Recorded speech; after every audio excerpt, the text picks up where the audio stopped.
The Peacemaker season 2 will be dropping next week. Okay. And before we get into why we love, hate, did, or didn't watch Alien Earth, which we will definitely discuss at length, I want to shout out everybody. Appreciate everybody for joining us. If you're watching on IG, YouTube, Spotify, I mean, if you're watching on Spotify, shout out to you because I don't even think that's possible. But if you're listening on Spotify, that's cool too. And yeah, man, all of those good things. Yeah, like I told y'all, there's so much happening out there in the world, in the war of worlds. But before, like I said, we get into the Alien Earth, I figured we'd start off with Peacemaker. Why? Because we've seen Peacemaker. All right, we've on this show, we've discussed how we kind of dig Peacemaker in the world of comic book stuff, and it's a refreshing Not show. all of us. Not all of us. Yeah. Some of us ain't much into it. Hey, Miss Kita, how you doing? How we gonna talk about? I want to talk about everything. I want to talk about everything. That's everything. cool. So we just figured while we had this opportunity, Peacemaker will be debuting next week. And since it's debuting, there was a premiere this upcoming Wednesday. And as a result, Ant, I don't know if you want to kind of give us a walk up, talk up, and toss it, but we had Ant was given an opportunity, I believe, to attend the premiere. He couldn't, but his family could, you know, and as a result, we were able to get some exclusive footage. Universe. You're So absolutely Some of which included speaking directly to the man himself, James Gunn, and Mr. Big Sean himself. And in this clip, if I'm not mistaken, we actually get some information about possibly a Static Shock project. Shut up. right. It's kind of like the Authority, you know. So like the Authority's been a little bit of a challenge, simply because integrating it with the DCU has been a difficult thing to do. And the same thing is true of Static Shock, and you know, hopefully we'll figure out a way to do that. Well, you did a great job with Superman. Before we go any further, go ahead and give us a little bit of background on why we're here, and just if you could, man, my man. Oh, no. So straight up, shout out to the folks at HBO. I've been having a great relationship with those folks for a few years now. When they have some events in New York, they do allow me the opportunity to attend, go to their events, attend the red carpet, and talk to the actors. This was one of those opportunities of a lifetime. They invited us to attend the Peacemaker Season 2 world premiere here in New York City. Unfortunately, I could not attend. I had something that tied me up that I could not go. But my good brother, and we're going to shout him out now, Lord. You guys probably see him in the comments sometimes. LAUD, Lord. He's in the comments. My brother, he goes there. He's attending the event for us, covering the event, had an opportunity of a lifetime. Now, something that typically happens at events is that we have to compete for our spot on the red carpet. Are we going to be up in the front with Variety? Are we going to be somewhere in the middle with comicbook.com? Or are we going to be toward the end with, you know, some of the other outlets? We're usually somewhere in the middle of the end, in the middle.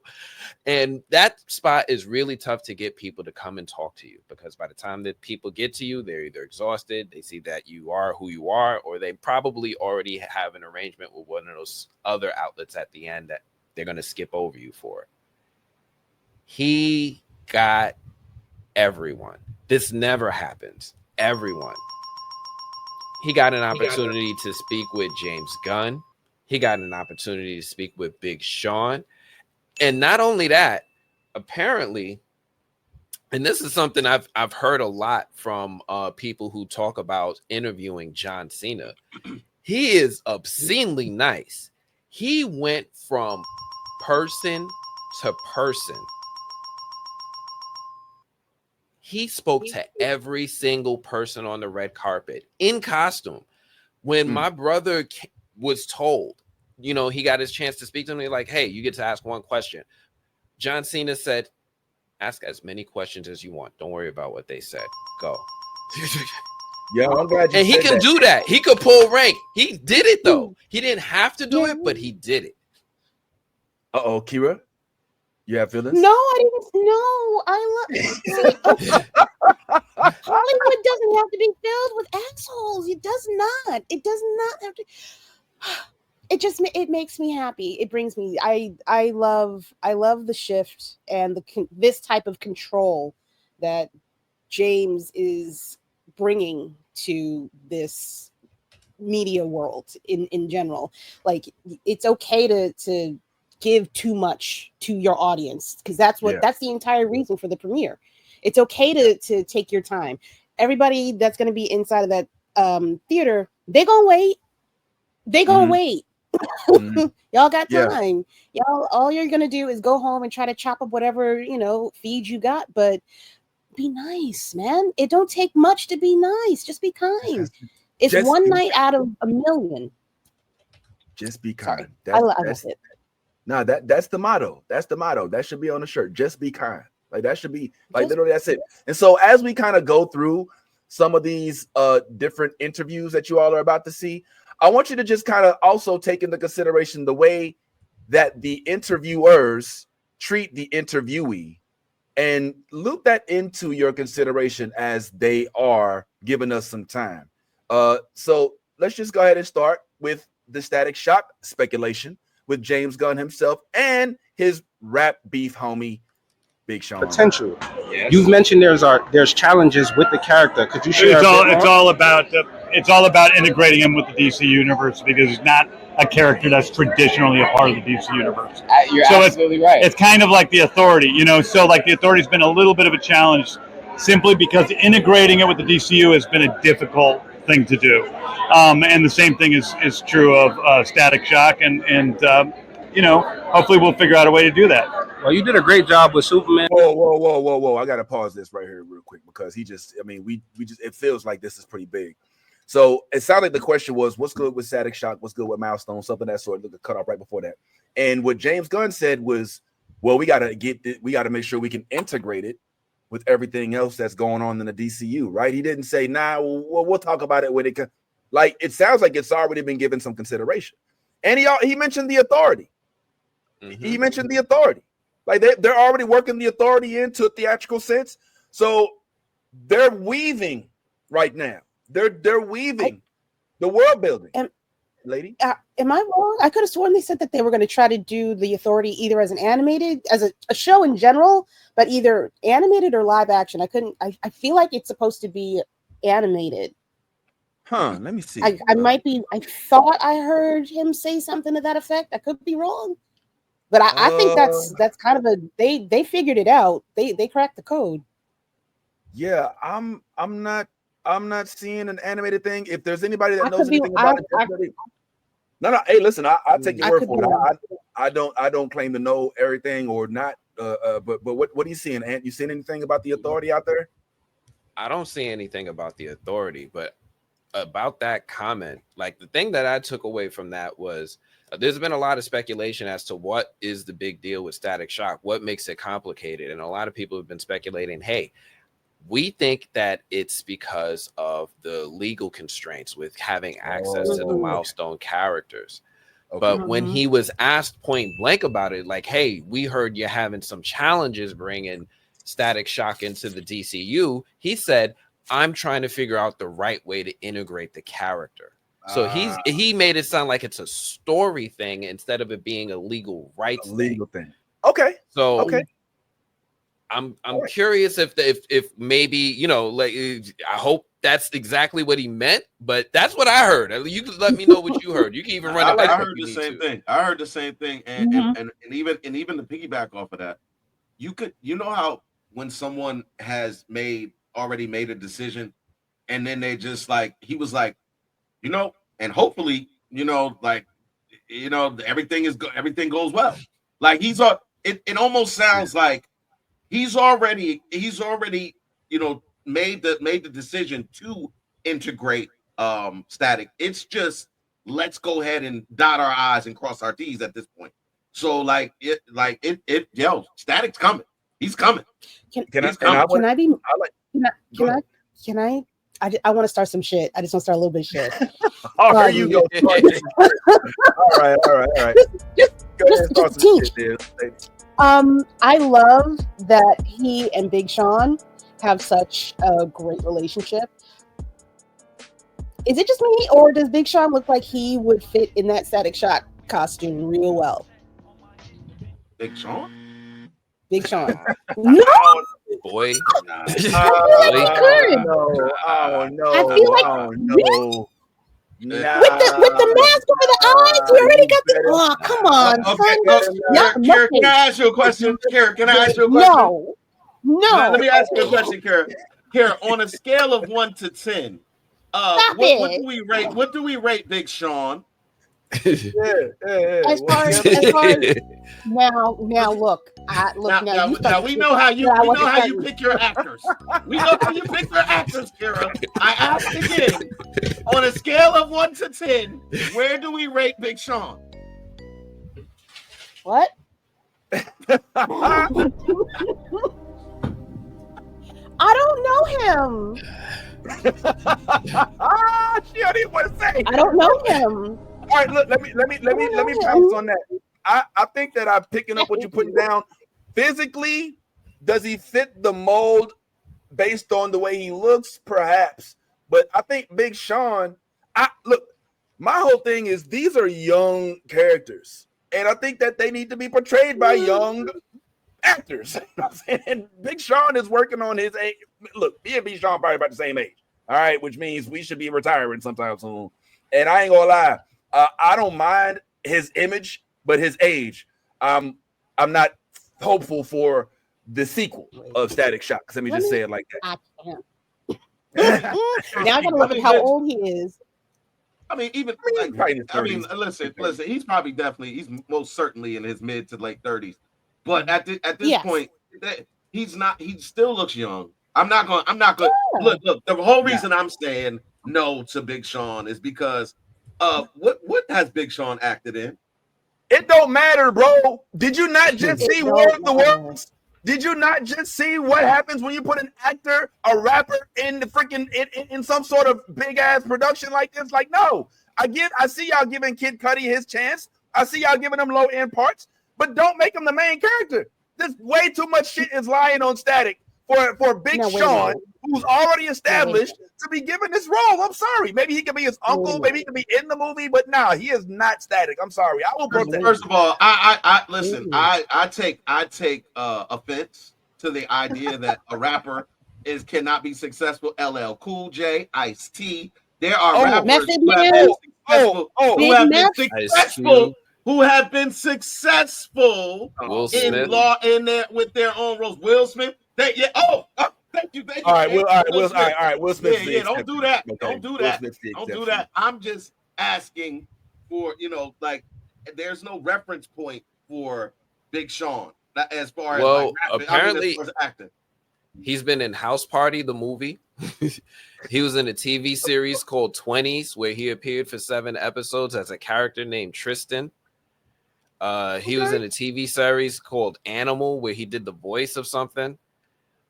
He was in Uncle Buck. I'm saying I think I didn't know. That is the point, Ed. He's been in all these productions that you just said, and I cannot remember not one of them, and nor am I going to go back and watch any of them to see how he acted. Look, let me say this. Look, I'm not saying that Big Sean isn't qualified. Big Sean could very well be the best actor of his age bracket. That's perfectly fine. I don't want him to play Static. The same reason I don't want Denzel to play Static. It's not because Denzel isn't a phenomenal actor. It's because he doesn't suit the role. Now, the dude that was in, I'll tell you who does suit the role of Static. And this is kind of awkward because I think I just deleted the video that I had him in. But there is somebody that actually suits this role. Let me see if I have him. There's a lot of people that suit that role. Caleb McLaughlin would be perfect. He would be perfect for. He would be perfect for Static Shock. Yeah. He would. Yeah. I guess I Absolutely. can see that. I can see that. Old boy from Stranger Things, right? Stranger Things, yeah. Yeah. Yeah. I'm not opposed to that. But you know what?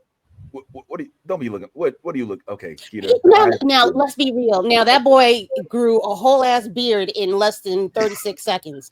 Okay, You can shave. all right. I mean, He would have to shave every 10 to 15 minutes. Well, I mean, Static. I think he gets his powers in his teenager. Like he's at a Black Lives Matter rally or something, right? Like he's mature enough to have some peach fuzz, fuzz. at least some fuzz. I mean, kids are developing at a very fast rate these days. I mean, I see 15, 16-year-old boys with beards. You don't see Static with that dude right there. You see Static. Look, he looked like the cartoon version. I ain't saying he should play the role. I'm just saying from an image wise. Now, acting chops, I don't know, all that. But I'm just saying, like, young. He can run. All right, man. Enough of this, man. Hold on. Let's see what else my man had to say about this. So I'm not worried. Thank you. Oh, you didn't. I didn't like. You do a great job. I didn't like. Same thing is true of Static Shock, and hopefully we'll figure out a way to do that. Well, you did a great job with Superman, so I'm not worried. Thank you. Thank you. Oh, you didn't. You did do a great job. I didn't let you answer the question. I forgot. No, it's all good. Static Shock is, to me, one of the coolest. Like you said, it's not an original DC character. It's kind of more so, like you said, the Authority. So, I just saw they announced that Batman Beyond and Static Shock having a comic together. That's cool. I'm a huge, he's a real deal. So, yeah, I'm looking forward to it. Perfect. All right, bro. Perfect. Yo, bro, you are the man, bro. Well, first of all, I feel like we need to reach out to my man to get Potential. to come onto the show. It sounds like my dog Big Sean has some Blerd tendencies. Now we need to send out an invite. Okay, all right. But I'm not saying he should play Static. I mean, just because he comes on the show, don't mean that he should be. But there's some key things that were said here that I thought were very noteworthy. Like he says, that Static. What did he say? Damn, I wrote it down in my mind. First off, he let me know his nerd cred because he knew about the Static Shock Batman and the Batman that just got announced. That part. Like I want to say something about that. Yeah. So he saw that, and then like just the fact that Big Sean, what is he doing there? I'm guessing that he's in the show. No. James Gunn is an actual fan of Big Sean.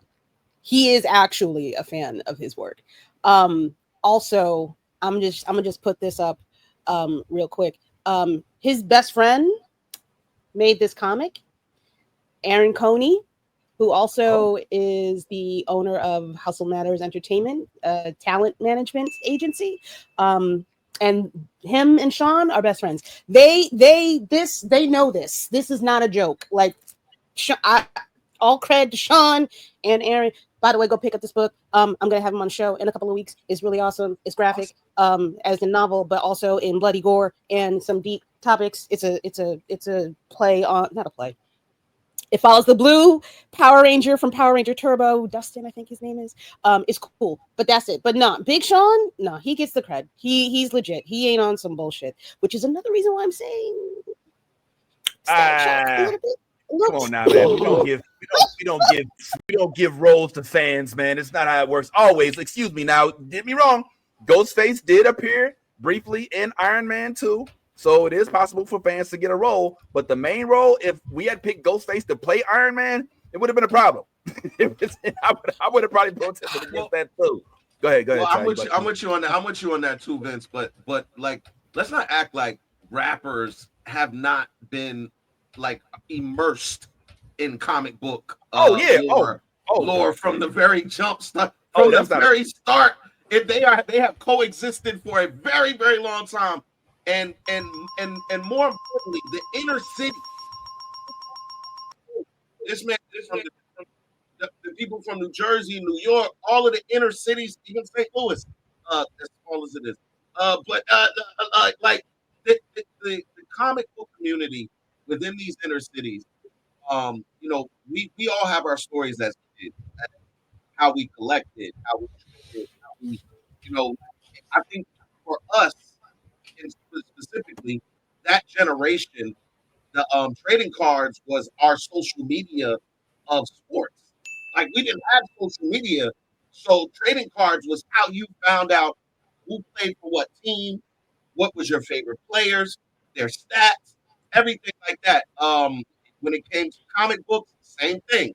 When you went to school, your friends brought their comic books, you brought your comic books, y'all traded comic books, y'all talked about the comic book, vice versa. So this energy that I'm getting from Big Sean is not surprising at all. What is surprising is that him and James Gunn is all buddy buddy. I was like, that whole picture. I was like,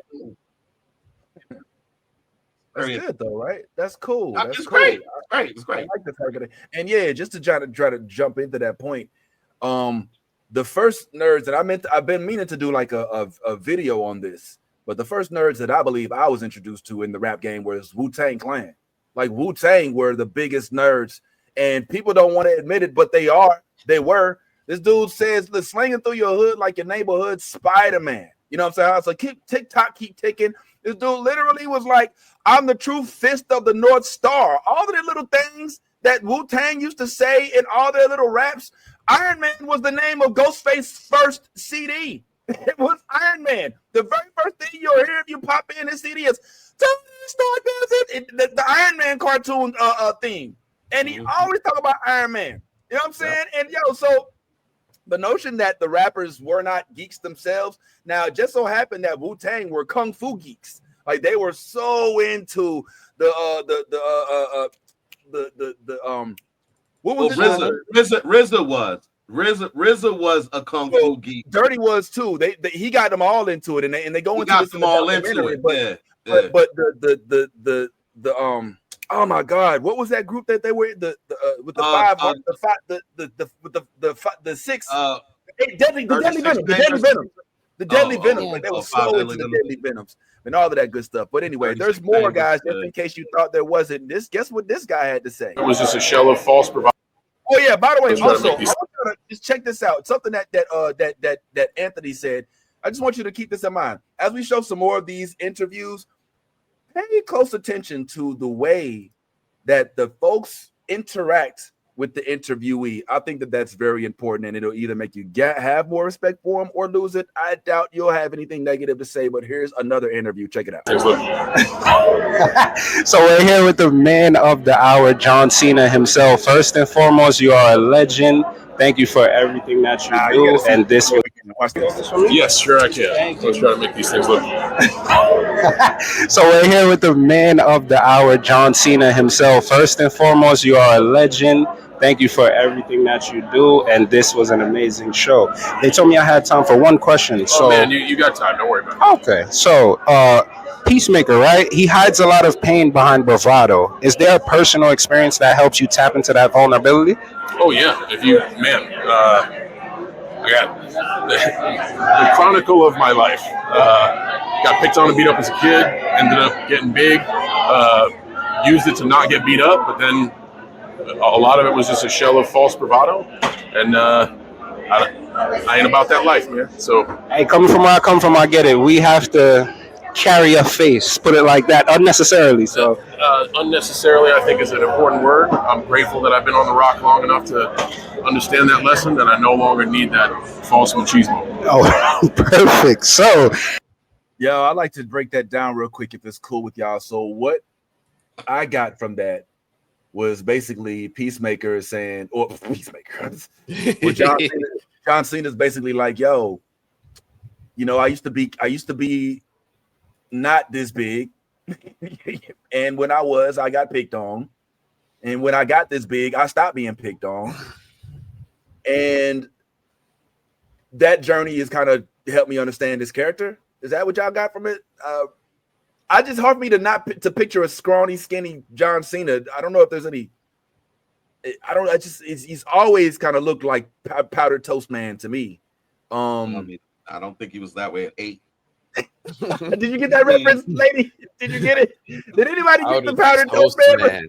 Okay, shout out to that. Mississippi. I thought I was gonna be the only one that knew about powdered toast. This used to fly backwards, man. Come on. All right. Anyway, yeah. What did y'all take away, if anything, from John Cena right there, man? I thought that was, first of all, incredibly cool, overwhelmingly, almost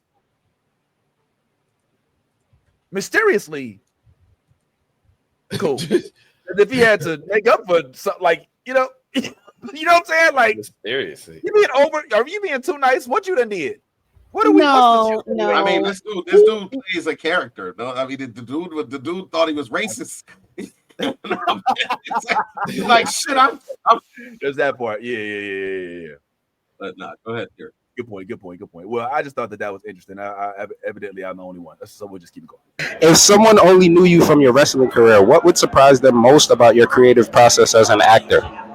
That it's exactly like WWE. I used to think they were so different, but they're so identical in this vein. When I started to put as much effort in this as I put in that, good things started to happen. And they say 10,000 hours, right? 10,000 hours for mastering. Yes. And you're well beyond that. Fluency, not that long. Oh. I think it's just a matter of like, hey, this really cool thing is in front of me. I will give my soul to it, because I gave my absolute soul to the canvas. Every time I'm out there, I don't leave anything behind. Regardless, I mean, people can like what I do, hate what I do. That's going to be that. They won't be able to say, oh, he didn't give all he had. And early on in my movie career, I just wasn't there. I wanted to be in the arena where the noise is, you know? And then when I finally woke up, I was like, yo, this is a great thing. This can be a great thing and something you love.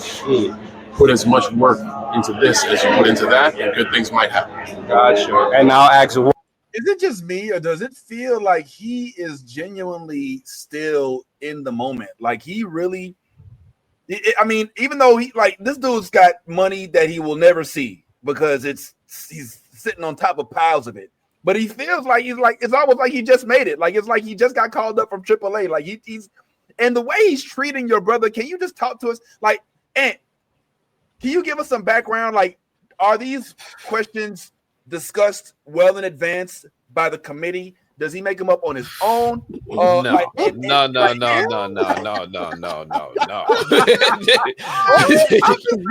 Right? No.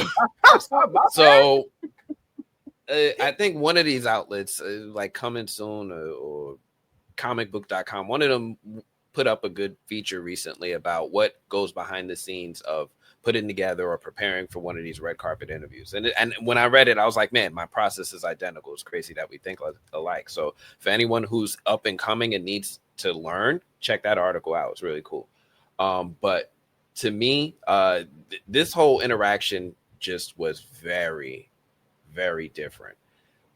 We prepare, right? And we're usually like, all right, we're probably going to be at the end. Let's prepare for our one lightning question. Let's figure out what our headline question is. And we sit there, we go back and forth. We're brainstorming. We're video chatting this stuff for hours. We're going back, looking at old interviews. That question for James Gunn, that was a spinoff of a recent question that he was asked about Static Shock, right? I wanted to follow up and carry that thought process and see if we could get more information as to where they are with that process. So yeah, this whole thing takes a lot of preparation, a lot of time, a lot of thought, a lot of committee votes. And this whole thing was just unprecedented. For John to just be like, you got time, bro. John is not just an actor, right? A lot of actors, you know, they have to follow whatever the etiquette is of what's going on around them.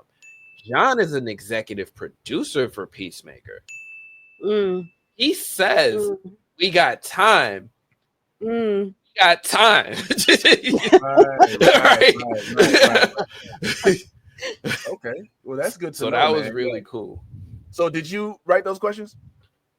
I wrote the Static Shock question. I helped him with the Peacemaker questions, and then he had led with the rest of the questions. There's another interview he has with Michael Rooker, but his camera did something funny. It like broke it up into separate videos. I got to combine it. I'll edit it and get it for us.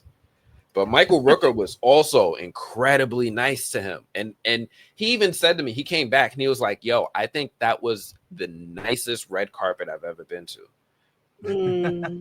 We've gone to at least a dozen.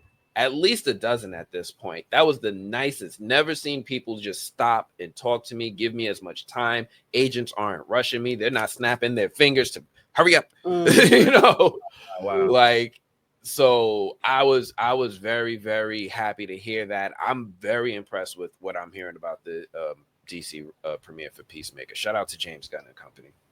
What's good, Ty? I was just gonna say, like, when it comes to John Cena, man, this is like the clear definition of not judging a book by its cover. Like, this dude is such an intellectual. Like, every like interview that I've seen him in, including this one, including what was that for? So he's nice. Doesn't make him smart. You didn't see the interview when my guy just whipped out Mandarin? Yeah, like no, don't sleep on him.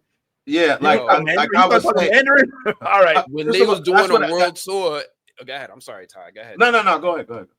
So when he was doing a world tour for, I think, Peacemaker season 1 or Suicide Squad, they went to China and he was doing a local interview. And rather than having a translator, he learned Mandarin for his career. He's like, look, this is going to be a big thing. We stop in China. He learned Mandarin enough to carry himself in a conversation and conduct a full interview. He made a mistake in the interview, and then he came back, apologized on the news in Mandarin for something he said in the initial interview. This is John Cena. Okay. All right. Well, and to my point, and to the point that I was making, I've seen him in multiple interviews. It's not the first time I've seen him in an interview. I saw him do an interview with Kevin Hart. I saw him doing an interview with Shannon Sharp. The dude is, when he speaks, he is extremely intelligent. Like like when you see him in his interview, first of all, you see him in Peacemaker gear. When I saw him, I think it was on Kevin Hart. This nigga came in with like a 3-piece suit that was like, he was like decked. And then he came in and he like started spitting. And I was like, yo, this dude is extremely intelligent.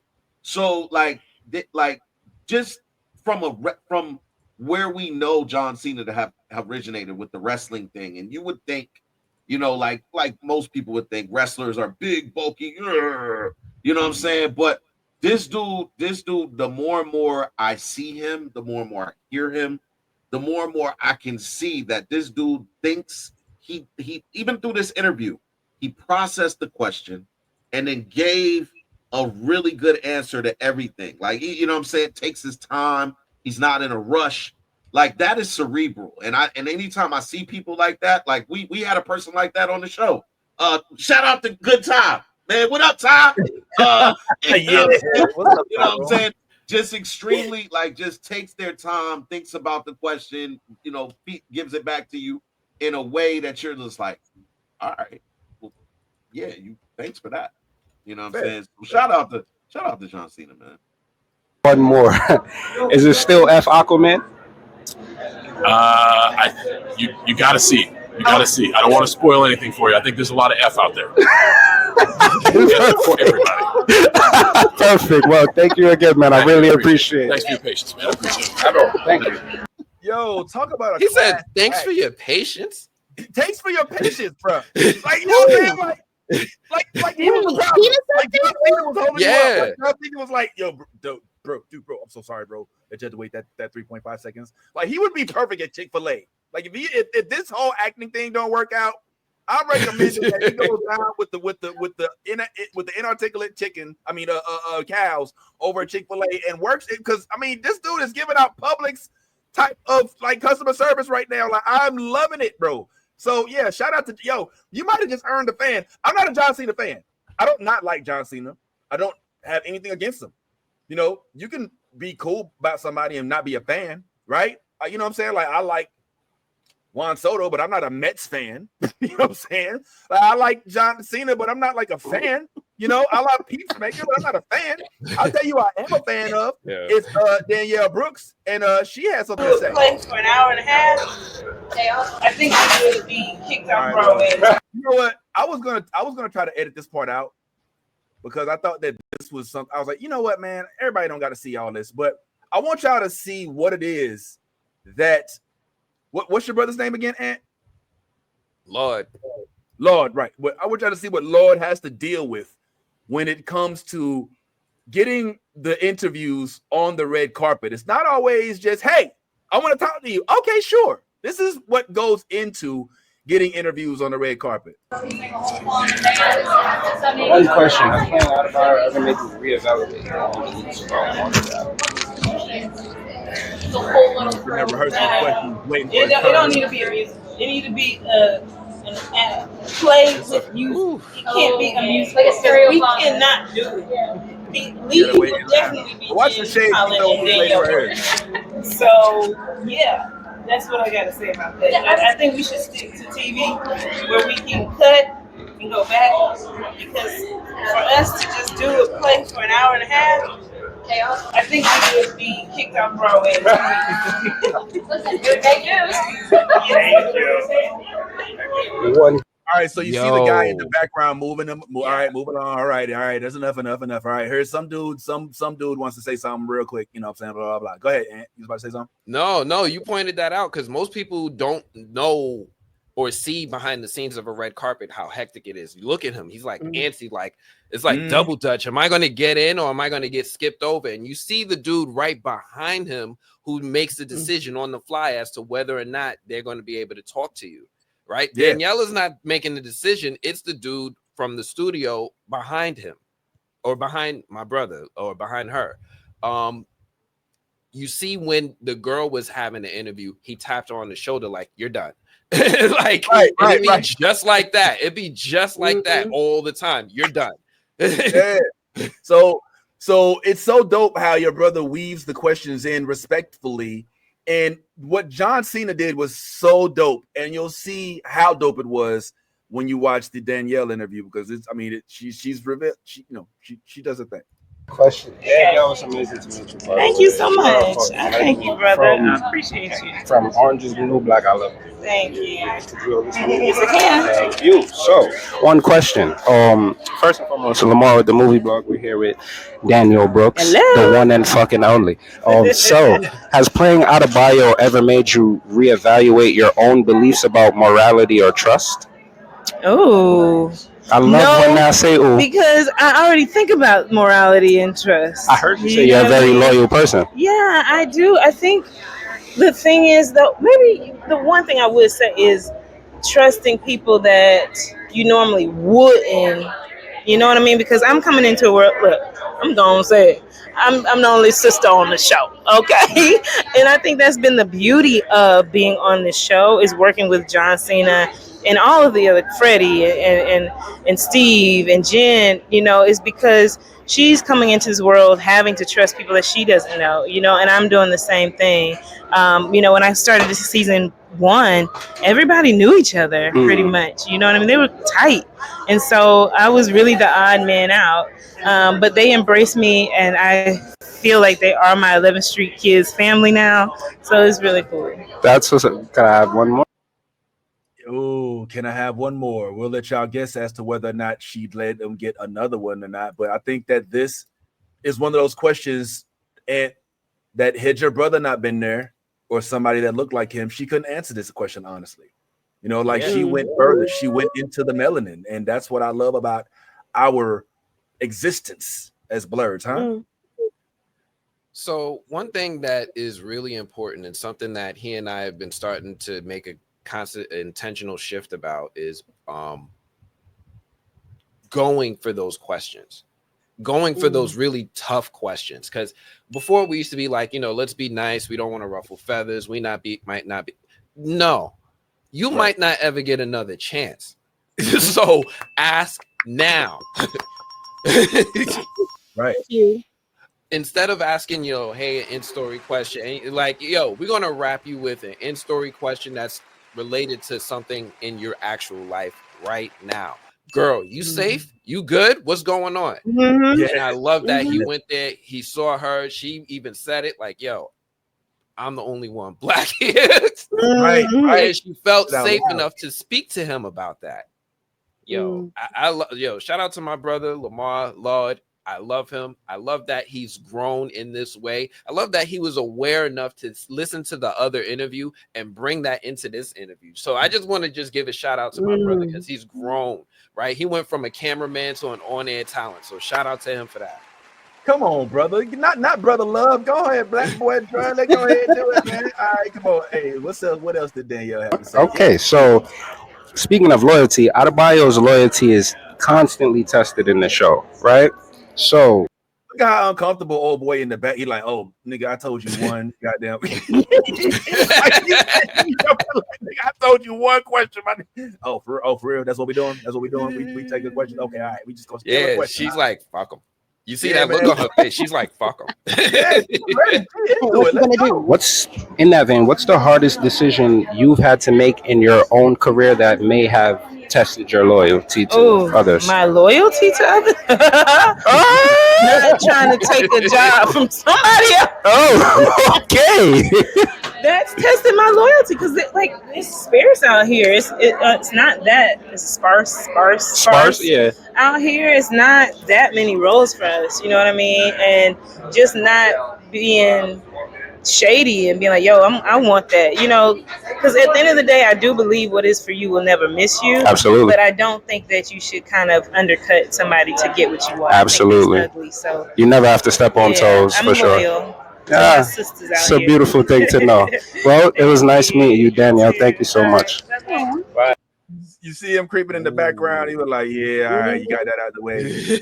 But yo, I gotta say, man, her interview, even though I think that the John Cena interview was it was very telling about his character, and it kind of like for a guy who doesn't watch every John, I don't have I don't got the whole ring talk, for somebody who's not as immersed into John Cena culture, like to see that brief moment, like I basically look at your brother, I'm looking at Lord, and I'm feeling like he's representing me in that moment, right? Like I'm feeling like this is how John Cena would treat me if I was in that position, and I like what I saw. You know what I'm saying? Like that, I'm kind of like feeling like Ty says, vicariously living through your brother in the red carpet. And if John Cena was to be an asshole to your brother, I feel like he'd be an asshole to me. So what he did was he showed that type of, that character. But it's Adebayo. I mean, yo, the interview, I love it so much because it's an exclusive. It's an exclusive. Like this is an interview to black people. You know what I'm saying? Like the very first thing she says, "Hey, what's up, brother?" Establishing that connection off rip, like that wasn't no, yeah, what up, man? It was like, yo, what's up? I see you, brother. What's up? And she stopped, gave him all the attention, laughed when he cursed in her introduction. I don't know how she is. She might be, oh my God, I can't believe.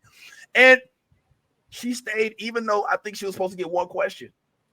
So this speaks volumes about her character as well, even though the handler is like, all right, move it along. And I'm curious as to what project y'all think she may have been talking about, because I think that when he asked the question, some things came directly to mind. The first thing came to my mind was, all right, before I say it, I don't think she got the part. That's some shit, yo. The first thing I thought was no, okay. I thought of the Wicked Witch of the West. I thought that there is a possibility that if she was up for a role, she could get it. Maybe she could have been. I'm thinking about the part she could have had that she's like, nah. She would have killed it in that role, but I think the ideal shape of what the Wicked Witch would look like, I don't think that would have. Oh man, the beauty standards of Hollywood are fucking crazy. You know what's crazy about that, Kara? I was just sitting here looking at Danielle, and I was gonna say she looks probably like she lost weight. No, there's no question she lost weight. She definitely lost weight, but I was gonna just say she looks happy. Like she looks like she's in a place in her life where like things are just all going good. right now. Yes. Like she just exudes that kind of light. And I'm just looking at her, and she looks amazing. She looks amazing. And no shots to how she looked before, because she was beautiful still. But I just think right now she looks healthy, she looks happy. You know, she may have a boo thing. Who knows? I ain't in her business like or that. two things. Or two. Oh no, she did. I don't No, she for sure does. I think she just didn't she a baby? Did she have a baby? Am I looking? Oh, well, if she had a baby, if she had a baby, then oh my gosh, girl, the snapback is real. Like she is looking beautiful. I mean, like really. Oh yeah, no, she had a baby. She had a baby 2019. Oh, well, I don't know. That's not. That's like what? Now, let me let you know, having a baby and trying to get back in that gym don't play. That shit don't happen in a week. You're right. Don't play. I mean, 4 or 5 years. Yeah. That's different. No, that is an appropriate amount of time if you doing it right. I'll fuck y'all up in here. Don't do it.